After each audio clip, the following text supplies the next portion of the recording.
O fato do meu aluno possuir um diagnóstico de doença crônica impede o profissional de prescrever um exercício físico de intensidade vigorosa?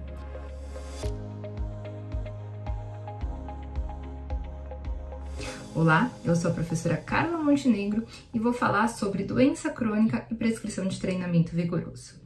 Um dos pontos mais discutidos e questionados quando a gente recebe um aluno que possui um diagnóstico de doença crônica, como diabetes, hipertensão, estetose hepática, dislipidemia, doença arterial coronariana, ou pelo fato de ser idoso, é se eu devo ou não prescrever um treinamento vigoroso. A última diretriz da Organização Mundial de Saúde, que saiu em dezembro de 2020, coloca a importância, ou ele direciona, a prescrição para ser um exercício físico de intensidade moderada a vigorosa, e ainda ressaltando que os benefícios adicionais, eles são vistos independente da população quando o exercício físico é feito numa intensidade vigorosa. Mas, Carla, eu posso prescrever treino vigoroso para um paciente ou para um aluno que possui um diagnóstico de doença crônica? Na verdade, quando nós fazemos um programa de treinamento, nós temos que avaliar diversos pontos, né? E um dos pontos é que a condição clínica que esse paciente se encontra, quais são os riscos e benefícios que ele pode possuir ou apresentar de acordo com a minha prescrição. É importante nós entendermos que existe uma linha, de evolução de um programa de treinamento e que muitas vezes, se eu, por exemplo, for atender uma pessoa com diabetes do tipo 1, que é jovem, 20 anos, não tem nenhuma comorbidade associada, eu preciso ficar sempre, eu tenho medo de prescrever uma intensidade vigorosa, então eu preciso ficar sempre numa intensidade leve e moderada? Não, eu posso evoluir sim o treinamento dessa pessoa de acordo com a condição clínica, então preciso ter uma boa avaliação física que me apresente qual é a condição clínica e funcional desse meu aluno e um condicionamento, uma aptidão para a evolução da carga do treinamento, da característica que seja que eu quero prescrever. Então, um ponto importante é avaliar, e saber a condição real do meu aluno para ver se ele tem condições ou não de ir para um treinamento vigoroso. E nisso, a avaliação vai direcionar e o bom senso do professor também. Então, não quer dizer que eu nunca posso prescrever um treinamento de alta intensidade para pessoas com doenças crônicas. Eu preciso de uma boa avaliação, conhecer muito bem meu paciente, o meu aluno, quais são as medicações que ele faz uso, quais são os riscos de um treino vigoroso para ele. E entender que não são todas as doenças que isso vai se encaixar de forma positiva. Apesar da diretriz da Organização Mundial de Saúde colocar isso, essa prescrição para pessoas com doenças crônicas em geral, a gente precisa avaliar, entender a fisiopatologia da doença, o que é esperado de resposta quando eu dou um estímulo de intensidade mais vigorosa ou não.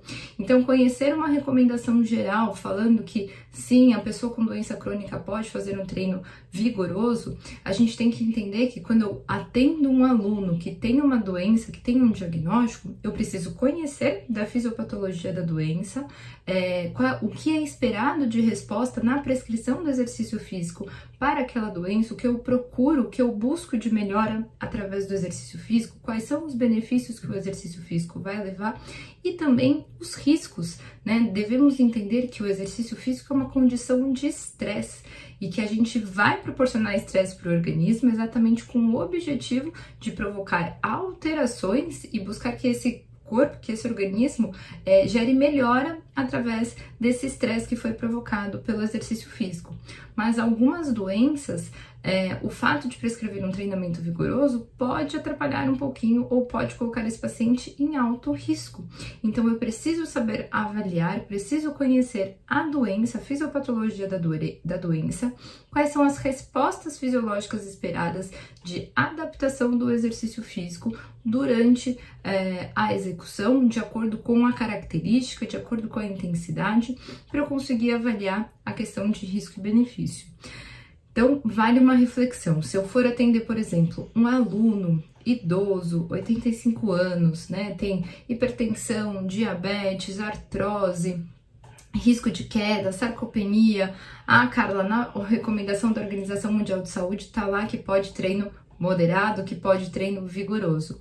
Será que esse meu aluno idoso, ele tem condições de fazer um treino vigoroso? Eu vou prescrever um HIIT para ele, porque o HIIT tá tendo mais benefícios ou tem alguns estudos que mostram maior condicionamento cardiorrespiratório num curto espaço de tempo.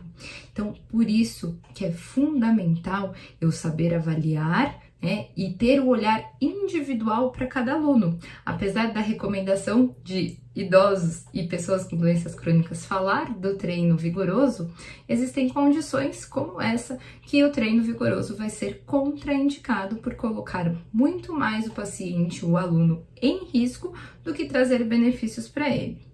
Então, todo idoso não vai poder fazer treino vigoroso? Não, pelo contrário, nós temos alguns casos de idosos que sim têm condição clínica e física para fazer alguns treinos vigorosos. Mas fundamental a gente saber ter esse olhar individualizado, saber mensurar quais são os pontos que vão garantir a segurança desse meu aluno na hora da prescrição de um treino com maior intensidade. Então, a avaliação física, funcional, conhecer a doença, medicação que faz uso, vai garantir a segurança do profissional na hora da prescrição de um treino leve, de um treino moderado, de um treino vigoroso. Porque não é só o treino vigoroso que pode colocar o paciente em risco. Exercícios físicos para pessoas que estão instabilizadas, né? Então, independente da intensidade, ele pode ser um fator de risco. Então, não é só segurança para quem quer prescrever treino vigoroso. Então, se eu quero prescrever treino leve, eu posso ficar tranquilo, não preciso conhecer da doença?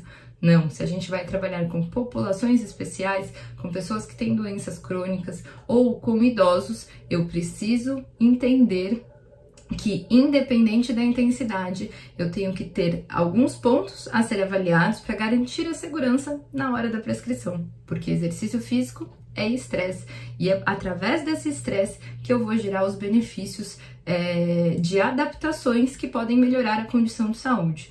Mas eu sempre tenho que ter um equilíbrio, né, uma balança entre quais são os benefícios e risco. A partir do momento em que o risco se torna superior ao benefício, o exercício ele é contraindicado. Agora, se o benefício for superior ao risco, eu posso prescrever, desde que eu consiga prescrever de forma segura, de acordo com a condição daquele meu aluno. Espero que vocês tenham gostado, não deixa de se inscrever no canal e dar o like no vídeo. Espero vocês numa próxima oportunidade. Até mais!